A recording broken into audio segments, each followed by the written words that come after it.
So what's up? Kamusta? Ayos pa tayo dyan. So last time nga nagpunta tayo sa Inside Racing 2024 at nakita nga natin dito ang iba't ibang motorcycle katulad nitong Monarch Spear 180. Marami kasing nagtatanong sa akin kung ano nga ba ang mas okay, itong SYM V3i 185 o itong Monarch Spear 180. Alamin nga natin yan. I don't wanna wake up if you're not by my side. And I don't wanna wait, love, cause you're keeping me alive. We will love till the end of time. We'll live even when we die. I don't wanna wake up if you're not by my side. They'll have to take us to the afterlife. And I need you, you can save me. I will play through if you betray. Siyempre, umpisahan muna natin sa presyo ng bawat isa. Itong si Monarch Spear 180 ay merong 110,000. Samantalang si SYM V3i 185 ay merong presyong 126,900. Di hamak na mas mahal itong si SYM compare sa Monarch motorcycle. Pero malalaman natin yan kung bakit nga ba mas mahal si SYM compare kay Monarch.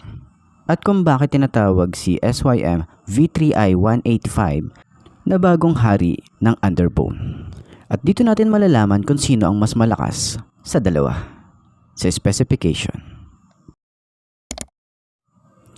Itong si Monarch Spear 180 ay may 4-stroke, single cylinder, liquid cooled, single overhead cam, fuel injection na may 180cc. Meron itong maximum power na 12.5 kilowatts at 9,000 RPM. Meron naman itong maximum torque na 15.5 Nm at 7,000 RPM na may compression ratio na 11.3:1 at 6-speed manual na rin to. Samantalang si SYM VF3i 185 ay may 4-stroke, single cylinder, liquid cooled, single overhead cam, fuel injection na may 185cc. Meron din itong maximum power na 14.7 kilowatts at 9,000 RPM na may maximum torque 17.4 Nm at 7,500 RPM na may compression ratio na 11.1:1 at 6-speed manual na rin to. Alam nyo na kung sino malakas. Pero di pa tayo tapos. Itong si SYM VF3i 185 ay merong ABS na. Ito ang wala kay Monarch Spear 180. O alam nyo na. Pero sana itong si SYM VF3i 185 ay magkaroon sana ng sleeper clutch assist. No?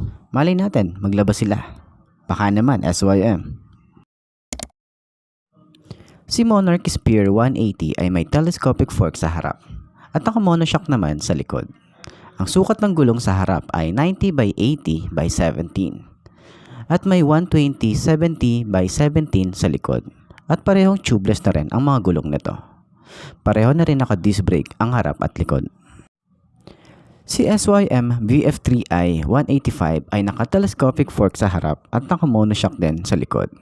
Ang harapang gulong ay may sukat na 90/80/17 at 120/70/17 sa likod at parehong tubeless na rin. At naka-disc brake na rin ang harap at likod nito. At ito nga pala ay naka-single channel ABS na. Para naman sa overall dimensions ni Monarch Spear 180, meron itong 1,960/690/1055 mm na may wheelbase na 1,288 mm. May seat height na 790 mm. Tamang-tama lang to sa mga kagaya kong maliit na 5'2" ang height. Di na masama, di ba? May bigat din ito na 113 kilos. Magaan din ang isang to. Fuel capacity na 6.5 liters. Matagal ka na din bago ka magpagas ulit. Sa fuel consumption kasi nito, meron itong 40 kilometers per liter. Hindi na masama para sa 180cc na motor. Ayos, 'di ba? Para naman dito kay SYM VF3i 185, meron itong overall na 2,720/1,115 mm na may ground clearance na 160 mm. Di hamak na mas mabigat ito kumpara kay Spear 180. Meron kasi itong 128 kilograms. Sa fuel capacity, pareho lang naman silang 6.5 liters. Pero based sa data ni SYM, ang motor na ito ay merong fuel consumption na 55 kilometers per liter. Mas matipid to kumpara kay Spear 180. Comment nyo nga sa baba kung ganyan din yung fuel consumption nyo. So yun na nga, tinanggal natin sa pagkaka-center stand ang isang to. Hindi naman siya ganun kahirap at hindi rin naman siya ganun kabigat. At ito na nga, sasakyan na nga natin. Unang sakay, boom. Tingkayad tayo boy. Yan, ganyan tayo katingkayad. Pero kaya nating i-manage. Maganda yung shock sa harap. Maganda yung turning radius na ito, malawak din siya.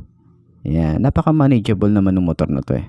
At kung gagawin nyo tong beginner bike, pwede naman basta kaya natin yung power ng isang to. Kasi hindi rin biro yung 180cc eh. So yun na nga, tinatry ko siyang i-center stand ulit para at least makita nyo kung paano natin siya sinicenter stand. Ayan, madali lang naman. Okay?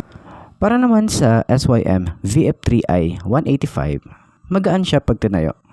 Parang mas stable siya. Siguro dahil mabigat yung motor. Pero di mo mararamdaman yung bigat nito.